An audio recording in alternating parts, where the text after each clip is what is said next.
जय हिंद दोस्तों। जेआरएम coaching centre में आपका स्वागत है। मैं राहुल मौर्य आप लोगों को जो पहला सब्जेक्ट है एंशिएंट हिस्ट्री प्राचीन इतिहास का, उसमें हम ancient history of India Bharat का प्राचीन इतिहास जो कि राम शरण शर्मा जी के द्वारा लिखा गया है, उसका जो पहला अध्याय है कि प्राचीन भारत के इतिहास का महत्व क्या है या प्राचीन भारत इतिहास का महत्व क्या है, इस चीज को समझने के लिए हम लोग शुरू करते हैं कि प्राचीन भारतीय इतिहास का अध्ययन इतना महत्वपूर्ण क्यों है। सबसे पहले कि मैं ये कहना चाहूंगा, जिस तरह से सब्जी का स्वाद बिना नमक और मिर्च मसाले के नहीं आता है, उसी तरह से इतिहास को पढ़ने से पहले अगर प्राचीन इतिहास को नहीं पढ़ा तो इतिहास का मजा नहीं आता है, इतिहास का स्वाद नहीं आता है।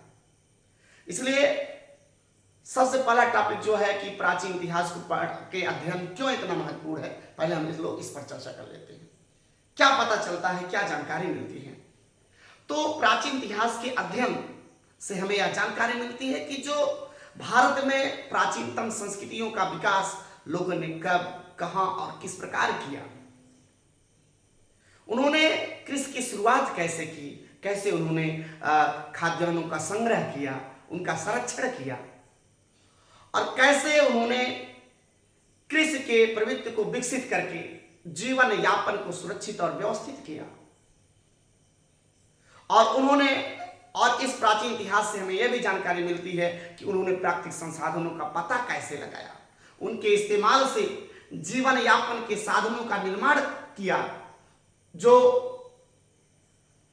प्राचीन निवासी थे वो भोजन, आश्रय और यातायात के साधनों का इंतजाम कैसे किया। खेती, बुनाई,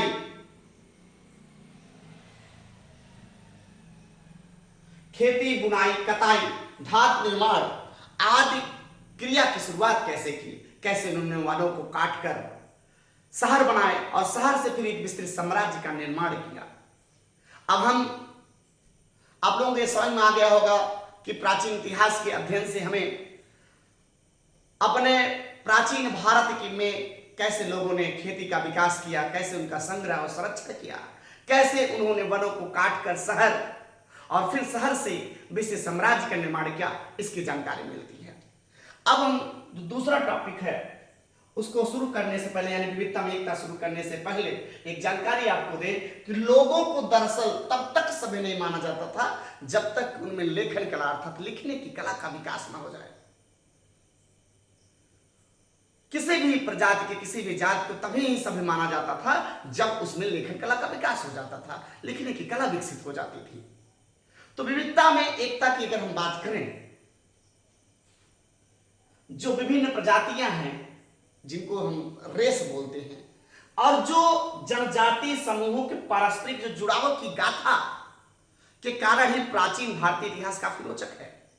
जितने भी प्रजाति हैं, जितने भी जनजाति हैं, उन सब का समूहों के जो पारस्परिक जुड़ाव की जो गाथा है, उसी के कारण ही भारतीय प्राचीन इतिहास काफी रोचक हो जाता है। आर्यों के जो पूर्ववर्ती थे, आर्यों के पूर्ववर्ती ग्रीक, इंडो आर्य, सिथियन, हुड, तुर्क आदि ने भारत को अपना एक घर बनाया और हर जनजाति समूह ने भारतीय सामाजिक व्यवस्था, कला एवं शिल्प, भाषण, साहित्य आदि के विकास में अपना योगदान दिया। अब अगर हम बात करें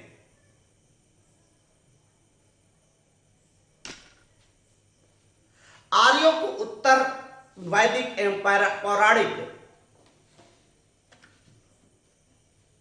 किसकी बात कर रहे हैं? आर्यों को उत्तर में वैदिक एवं पौराणिक संस्कृत तथा आर्यों से पहले की संस्कृत को दक्षिण की द्रविड़ एवं तमिल की संस्कृत से जोड़कर देखा जाता है। हालांकि 1500 से 500 ईस्वी पूर्व के जो वैदिक ग्रंथ है उनमें मुंडा, द्रविड़ और कई संस्कृत शब्द भी पाए जाते हैं। ये शब्द प्रायद्वीपी, मैं दक्षिण भारत की बात कर रहा हूं, प्रायद्वीपी और गैर वैदिक भारत से संबंधित विचार, संस्था, उत्पाद और अस्तित्व की ओर इशारा करते हैं। इसी तरह संगम साहित्य कहे जाने वाले प्राचीनतम तमिल ग्रंथों में भी क्या नाम बताया मैंने? संगम साहित्य। संगम साहित्य कहे जाने वाले प्राचीनतम तमिल ग्रंथों में भी पाली भाषा और संस्कृत के कई शब्द पाए जाते हैं जो कि ईस्वी पूर्व 300 से 600 ईस्वी पूर्व तक प्रयोग किए जाते थे। ये जो संगम साहित्य जो प्राचीनतम तमिल ग्रंथ है उसमें पाली भाषा और संस्कृत के कई शब्द जो पाए गए हैं वो ईस्वी पूर्व यानी 300 ईस्वी पूर्व से 600 ईस्वी पूर्व तक प्रयोग किए जाते थे। यही भाषा गंगा के मैदानों में विकसित विचार और संस्थाओं को दर्शाने वाली भाषा थी। आर्यों से पहले भी जो पूर्वी प्रदेशों में रहने वाली जो जनजातियां था इस दिशा में उन्होंने महत्वपूर्ण योगदान दिए थे। इस क्षेत्र के लोग जो मुंडा या कुलारियन भाषा बोलते थे, आर्यों से पहले जो पूर्वी क्षेत्रों में मुंडा या कुलारियन भाषा बोलते थे वो इंडो आर्यन भाषा में जो प्रयुक्त है कपास, नौकायन, खुदाई, डंडा इत्यादि जैसे कई शब्दों को भाषाविदों ने मूलतः मुंडा भाषा से ही लिया गया था। हालांकि छोटा नागपुर के पठारों में मुंडा के कई क्षेत्र हैं जो मुंडा संस्कृति के अवशेष इंडो आर्यन संस्कृत में प्रचुर मात्रा में विद्यमान है। इंडो आर्यन भाषा में कई द्रविड़ भाषाब्द भी पाए जाते हैं। ऐसा माना जाता है कि वैदिक भाषा की जो ध्वनियां हैं और एवं शब्दों की जितने भी व्याख्या मुंडा संस्कृत प्रभाव के आधार पर की जा सकती है उतनी ही द्रविड़ संस्कृत के प्रभाव के आधार पर ही की जा सकती है। प्राचीन काल में भारत कई धर्मों की भूमि रहा है। प्राचीन भारत